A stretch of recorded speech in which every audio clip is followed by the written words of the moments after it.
اعوذ باللہ من الشیطان الرجیم، بسم اللہ الرحمن الرحیم۔ اللہ کریم کے مقدس اور بابرکت نام سے شروع جو بڑا مہربان نہایت رحم والا ہے، جہان کا خالق ہے، جہان کا مالک ہے، ہر چیز کو بنانے والا ہے، ہر چیز پر اپنی کاریگری رکھنے والا ہے۔ دعا ہے اس کریم ذات سے ہم سب کی حاضری اپنی بارگاہ میں قبول منظور فرمائے، ہم سب کو بہت سارا اجر عظیم عطا فرمائے، ہم سب کے تمام سجدے کبیرہ گناہ معاف فرمائے، ہم سب کی آخرت آسان فرمائے، ہم سب کے درجات بلند فرمائے، ہم سب کی تمام امیدیں، ارادے، خیالات پورے فرمائے۔ اللہ کریم اپنے حبیب کی سچی اور پکی محبت کا صدقہ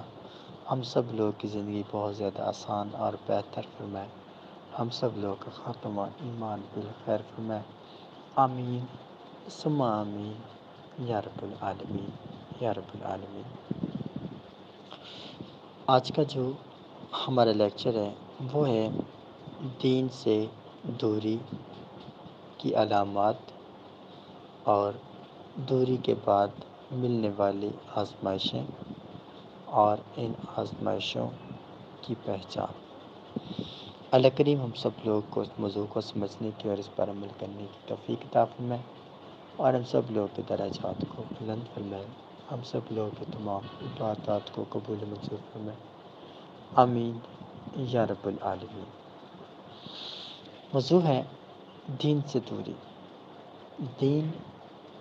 اس چیز کا نام ہے جس کی بنیاد پہ آپ لوگ ٹھہرائے جاتے ہیں۔ آپ لوگ اس دنیا کے اندر، اس کائنات میں داخل کیے جاتے ہیں۔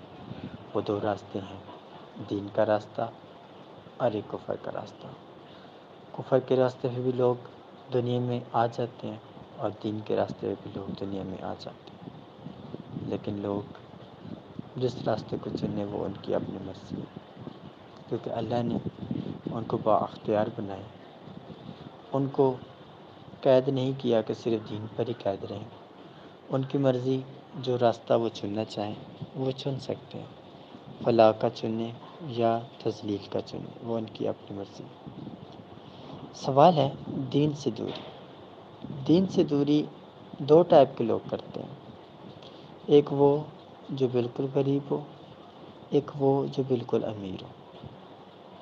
بالکل غریب کی پہچان کیسے کی جا سکتی ہے کہ یہ دین سے دوری ہے؟ کیونکہ جو بالکل غریب ہوتا ہے وہ ہمیشہ روتا، چیختا، چلاتا، بھلکتا، لوگوں کو دیکھ کر جلتا، بہت زیادہ حد تک خود کو محتاج بنا دیتا ہے، جس کے نتیجے میں اس کا دین اس کے ہاتھ سے چھوٹ جاتا ہے۔ جب اس کے ہاتھ سے اس کا دین چھوٹ جاتا ہے تو اس کے نتیجے میں اس کی زندگی کے اندر عذابات آتے ہیں۔ وہ خوشیاں تلاش کرتا ہے، وہ امیدیں تلاش کرتا ہے، وہ کہتا ہے میں سچا ہوں، میرے اوپر سب لوگ رحم کھائیں، میرے اوپر رحم کھائیں، لیکن اللہ کی طرف سے ہی اس کے اوپر سے رحم ہٹا دیا جاتا ہے، کیونکہ وہ انسان زندہ انسان ہونے کے باوجود بھی مردہ انسان بن جاتا ہے، اور اس کی ساری حقیقت، ساری جو کچھ بھی ادا ہوتی ہے وہ انسان بن جاتا ہے، اور وہ انسان کے سہارے جیتا اور مرتا ہے۔ اس کو اپنے خدا کی کسی بھی قسم کی خوشنودی سے واسطہ نہیں بچتا، چاہے وہ آئے بھی صحیح خدا کے دروازے پر، لیکن پھر بھی ایک غرور اور گھمنڈ کے روپ میں آئے گا۔ اس کے اندر کوئی یہ نہیں خیال ہوگا کہ میرا خدا ہے، میرا وارث ہے، مجھے اس ذات سے ہی مانگنا ہے،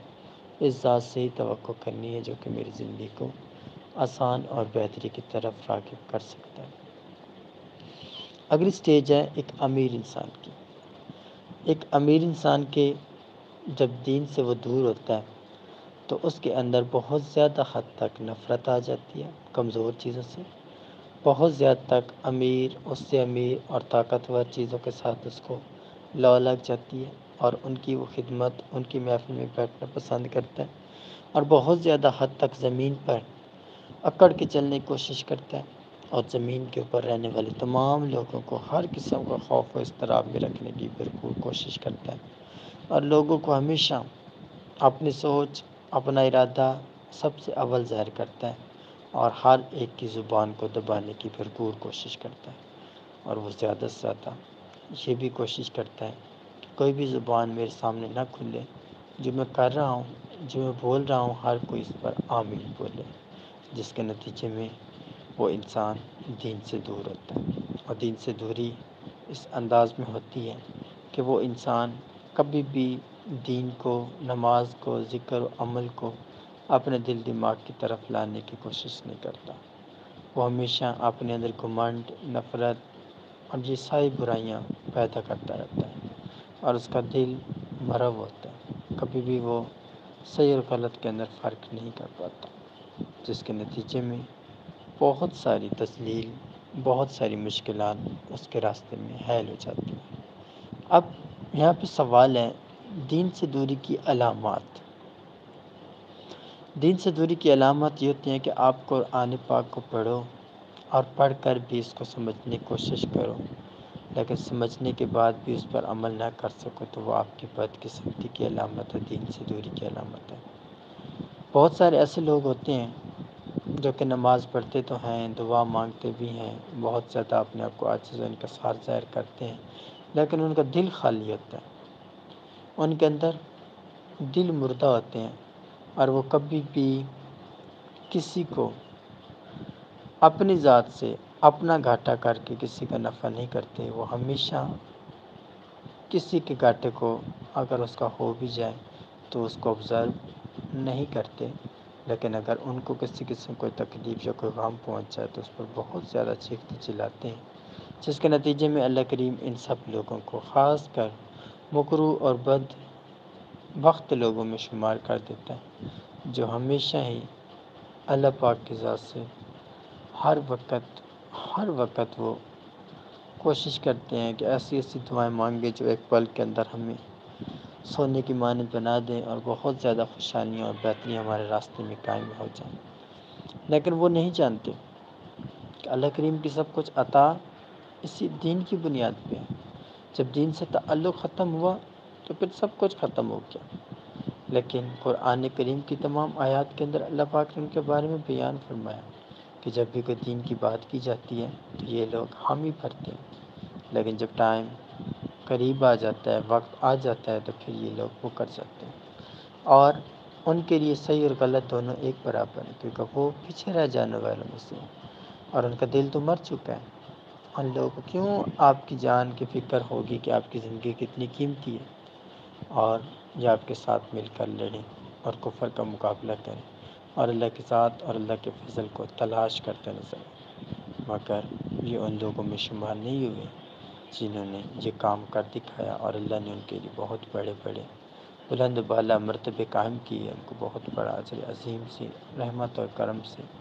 مالا مال فرمایا، اور ان کے تمام راستے اس نے آسان فرمائے۔ اب دین کی دوری کا دوسرا جو سٹیپ ہے وہ ہے کہ بھلائی کا راستہ تلاش کرنے کے باوجود بھی بھلائی نہ کر پانا، بہت زیادہ لاوارث اور اکیلا رہ جانا۔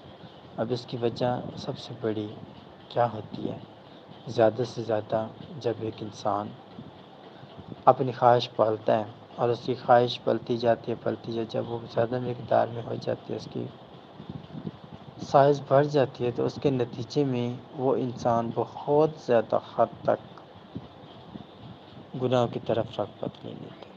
اور اس کی سوچ، اس کا حوصلہ، اس کا ارادہ جو ہوتا ہے وہ بالکل کمزور ہو جاتا ہے، کیونکہ مکمل طور پر ہر قسم کی مصیبت اور پریشانی جب بھی اس کے گھر پہ آتی ہے ہمیشہ وہ پیچھے جا کے عادت ہوتا ہے، اور مکمل طور پر اللہ کی خاص رحمت اور اس کا خاص کرم اس سے دور رہ جاتا ہے، کیونکہ اس انسان کے اندر ضمیر نہیں ہوتا، وہ مردہ دل ہوتا ہے، اس کے اندر حوصلہ نہیں، اس کے اندر استقامت نہیں ہے، کیونکہ وہ صرف لالچ کا ملوک ہے، اور لالچ کے نتیجے میں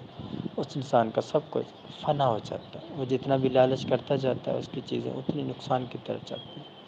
اب جو اگلی سٹیپ ہے وہ ہے بہت زیادہ حد تک کسی عاجز و انکسار انسان کی جانے والی محنت اور لگن کو ایک کان سے سن کے دوسرے سے گزار دینا، اور کبھی بھی اس کے اوپر واہ نہ کرنا، بلکہ مکمل طور پر اپنی آواز کو دبا دینا، جس سے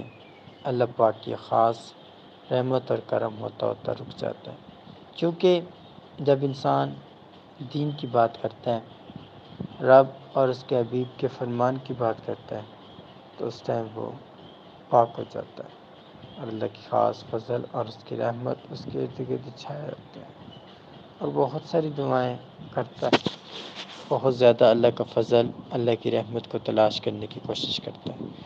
جب انسان کے اندر عاجزی انکساری آئے گی تو وہ یہ اسٹیپ اٹھائے گا، لیکن جب اس کے اندر خماری آئے گی، نفرت آئے گی، غرور آئے گا، تکبر آئے گا، گھمنڈ آئے گا، لالچ آئے گا، حرص آئے گا، تو اس کے نتیجے میں بہت ساری کوتاہیاں، بہت ساری خامیاں وہ انسان کرتا نظر آئے گا۔ اب دین سے دوری کا جو اگلا لمحہ ہے وہ ہے کہ وہ انسان بہت زیادہ حد تک اپنے آپ کو ہی ترجیح دیتا ہے، زیادہ سے زیادہ وہ خود کو ہی بہتر کہتا ہے، دوسرے کسی کو سن بھی لے، کوئی کہہ بھی دے کہ تو غلط ہے، لیکن وہ نہیں تسلیم کرتا، وہ خود کو ہی اول مانتا ہے۔ اور کبھی بھی اس نے یہ نہیں کہا کہ میں بھی یہیں پہ کوئی میری مسٹیک ہے، کوئی میری خامی ہے، مجھے معافی کرنی چاہیے، مجھے اس کا اقرار کرنا چاہیے، وہ نہیں کرتا۔ وہ ہمیشہ بہت زیادہ حد تک گناہوں کی چکی میں اس طریقے سے پستا ہے کہ اس کا جو دل ہوتا ہے وہ اتنا مردہ ہو جاتا ہے کہ اس کا دل بار بار گناہ کی طرف جاتا ہے۔ وہ نماز تو پڑھتا ہے لیکن گناہ سے نہیں روک پاتا، وہ دعا تو مانگتا ہے لیکن گناہ سے نہیں روک پاتا۔ وہ بہت زیادہ کوشش کرتا ہے، بہت زیادہ کوشش کرتا ہے، اللہ پاک کے فضل اور اس کی رحمت کو ڈھونڈنے کی بھی کوشش کرتا ہے، لیکن وہ نہیں مل پاتی۔ لیکن اس کا دل اتنا چھوٹا ہوتا ہے کہ وہ انسان زیادہ اس پہ ٹائم نہیں لگا پاتا، اور بہت زیادہ حد تک وہ گمراہی کی طرف چلا جاتا ہے۔ اب جتنا وہ گمراہی کی طرف جائے گا، اس کے نتیجے میں اللہ کریم کی فضل اور اس کی رحمتیں مزید دور جائیں گی، جس کے نتیجے میں اس پر عذاب زیادہ مقدار میں آئے گا۔ پھر جب بھی اس پر قرآن پاک کی کوئی آیت پڑھی جائے گی، کوئی ذکر پڑھا جائے گا، کوئی عمل پڑھا جائے گا، تو اس کو پڑھتے ہوئے بہت زیادہ حد تک بے چینی اور اضطراب کی کیفیت ہوگی، جس میں وہ جتنی بار بھی کوشش کرے گا وہ اس ذکر کو اپنے دل میں کھینچنے کی، اپنی آنکھوں میں سمانے کی، لیکن وہ سنبھال نہیں پائے گا، کیونکہ اللہ کریم کا رحمت اور فضل کا دروازہ اس کے اوپر بند ہو جائے گا، کیونکہ وہ انسان اللہ اور اس کے حبیب کو بہت زیادہ حد تک نا امید اور بے یقین کر دے گا، جس کے نتیجے میں اس کی زندگی کی جتنی بھی خوشحالیاں، جتنا بھی امن ہوگا، وہ ساری کی ساری چیزیں اس کے حق سے واپس ہو جائیں گی، اور وہ انسان دھرے کا دھرا رہ جائے گا۔ پھر وہ بہت سارے لوگوں سے دعائیں تو کروائے گا، ذکر بھی کرے گا، عبادات بھی کرے گا، عمل بھی کرے گا، سب کچھ کرے گا، لیکن پھر بھی وہ کسی جگہ پہ ٹک نہیں پائے گا، کیونکہ قدرت کی طرف سے رحمت اور فضل کا راستہ بند ہوگا، اور وہ انسان بہت زیادہ بے صبرا اور بے یقین کیفیت میں رہ جائے گا، اور وہ ان راستوں کو تلاش کرے گا جن سے اس کو سکون ملے گا، اور وہ راستے صرف شیطانیت کے ہی ہوں گے، کیونکہ اللہ جب اس سے خفا ہوگا تو اس کے راستے بلائی کے بند ہو جائیں گے، اور صرف شیطان کے راستے کھلیں گے، جس میں اس کے اندر بہت زیادہ حد تک خماری، من مرضی، نفرت، عیاش پرستی، بہت زیادہ حد تک خود پرستی کی کیفیت بڑھے گی، اور وہ انسان اتنے سارے گناہوں کا مرتکب ہو جائے گا کہ ایٹ دا لاسٹ جتنے بھی اس کے گناہ ہوں گے، اس کے اعمال ہوں گے، جو کچھ بھی ہوگا، وہ سب کا سب دنیا داری کے سامنے کھل جائے گا، کیونکہ وہ انسان اللہ اور اس کے حبیب کو بہت زیادہ حد تک اداس کرنے کی کوشش کرتا ہے، اور وہ جانتے ہوئے بھی، پہچانتے ہوئے بھی گناہ کرتا ہے، اور جرائم اس کے اتنے بڑھ جاتے ہیں کہ اللہ کی عذابات اس کی طرف راغب ہو جاتے ہیں، اور وہ جتنی بھی کوشش کرتا ہے وہ سمجھتا ہے کہ مجھے اللہ کریم نے رزق دیا ہے، روزی دی ہے، امن دیا ہے، سب کچھ دیا ہے، گویا میں کامیاب ہوں، لیکن وہ اس کی گھڑیوں کی مہمان ہوتی ہے، اور جب اس کی ٹھہری ہوئی مدت ختم ہوتی ہے تو ہر چیز اس کی آہستہ آہستہ ون بائی ون واپس ہو جاتی ہے، اور وہ انسان ایک ایک چیز کو پکڑنے کی کوشش کرتا ہے، لیکن کوئی چیز اس کے ہاتھ میں نہیں آتی، اور اس کی وجہ کہ وہ انسان قرآن پاک پڑھنے کے باوجود، ذکر والی محفل میں بیٹھنے کے باوجود، سب کچھ اس کے پاس پہنچنے کے باوجود بھی اس کو احساس نہیں ہوتا، اور اللہ اس کو ایک مہلت دیتا ہے کہ تو اتنی نمازیں پڑھتا ہے تو میں دیکھتا ہوں کہ تیرے اندر استقامت کتنی ہے،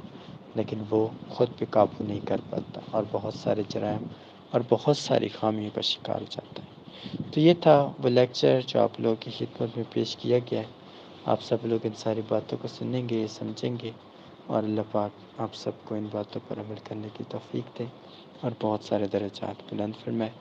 عبادات آپ کی قبول کریں، آمین ثم آمین یا رب العالمین۔